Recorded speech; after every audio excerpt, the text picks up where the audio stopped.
Alright, what is going on, people of the internet, and welcome back to another episode of Ark Survival Evolved Max Speed, and this time we are taking a look at the Alpha Carnotaurus.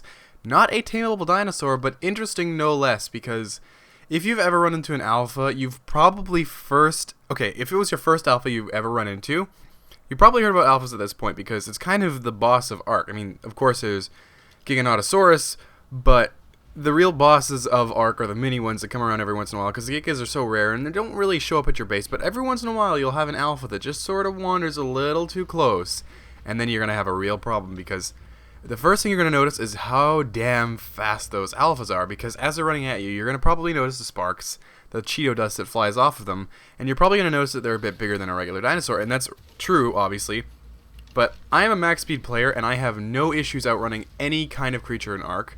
And you can see here, this Alpha Carnotaurus, it's a lot closer than pretty much most any other things.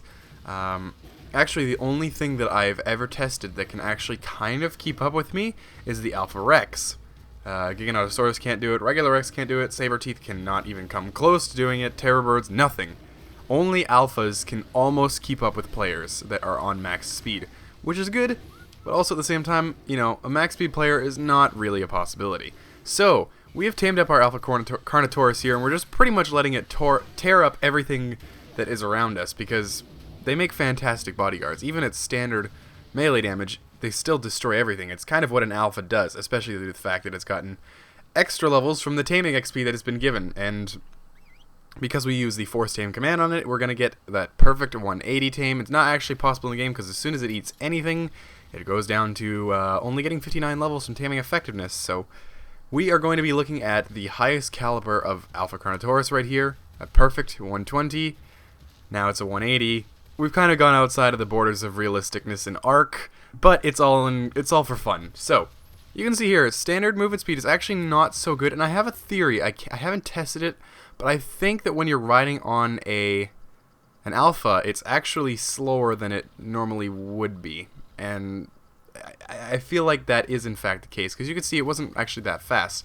However, you give it the movement speed it needs, and you've probably got one of the best venturing mounts in all of Ark. It's not so big that it'll get stuck on everything like a Rex or an Alpha Rex will, and it's not weak by any means, because of course it's an alpha, and you don't really feel pressured in putting points into HP or putting points into melee damage, because it already has so much it already is working with. You can see here it's got 35k HP and 300% melee damage, and basically that's just 3 times its standard melee damage, which I actually don't have the wiki pulled up, so I can't tell you what it is, but it's probably closer to like 600 damage per hit, which is good.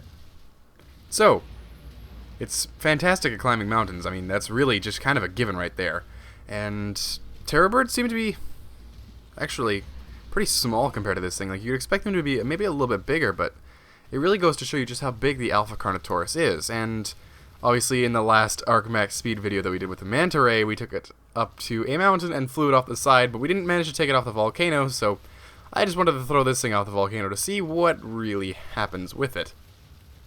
You can see there's a bit of a textures glitch where it decides to face down, and it's kind of sticking its head into the ground like an ostrich, so it's a bit strange and a bit odd, and obviously there's still some prominent bugs that need fixing in this game, but I don't know, maybe we'll see something incredible from the developers and they'll really start to work out the smaller errors that this game really needs to be fixed, because they've been here since day one. Also, optimization might be nice. But we have the Alpha Carnotaurus on the side of a mountain. That can only mean one thing, really, because when you've got a creature this big, this strong, and this fast, and you've lined it up to shoot across the side of the mountain, down south and into the river, only good things can happen.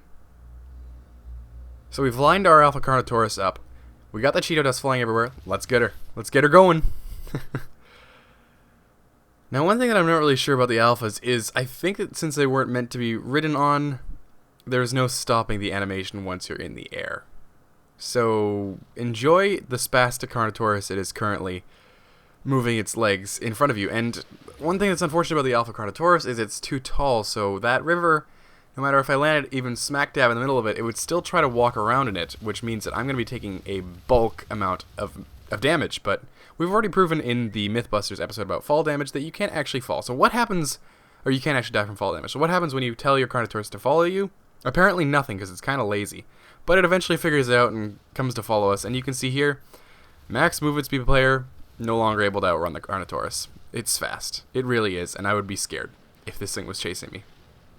Because there's no real running away from this thing, and it's got 40k health.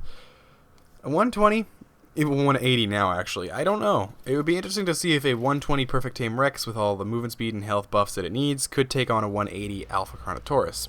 Because I actually do have my doubts. So, how does it act as a swimmer? Not terrible. It's fine. It's not spectacular. It's not something that you're going to go around the ocean at lightning speed because it doesn't have the oxygen to do so. But it is just fine. And of course, movement speed does actually affect your movement in the water. Not as much as oxygen, or maybe a little bit more. But there's really no testing on that. I might actually look into that. But it does give you some sort of change in the water, which is good. Pumping oxygen would give that even further, most likely, but we have no real idea of knowing. Anyway, Survival of the Fittest. I talked about that one for a little while, but I never put out a video for it, so I'll probably be working on editing that. I'm super busy right now, IRL, just because of everything wrapping up. But over the weekend, I will hopefully be able to get to editing Survival of the Fittest. I know people wanted that. I'll probably be able to cut it down to maybe 15-20 minutes in that range. I think that is a good range for it. But anyway, that's going to pretty much do it from us. Thank you for watching. If you got suggestions for future episodes, you can leave them in the comments, and we will see you in the next episode of whatever we make. Thanks for watching. Peace. That was alright, I guess.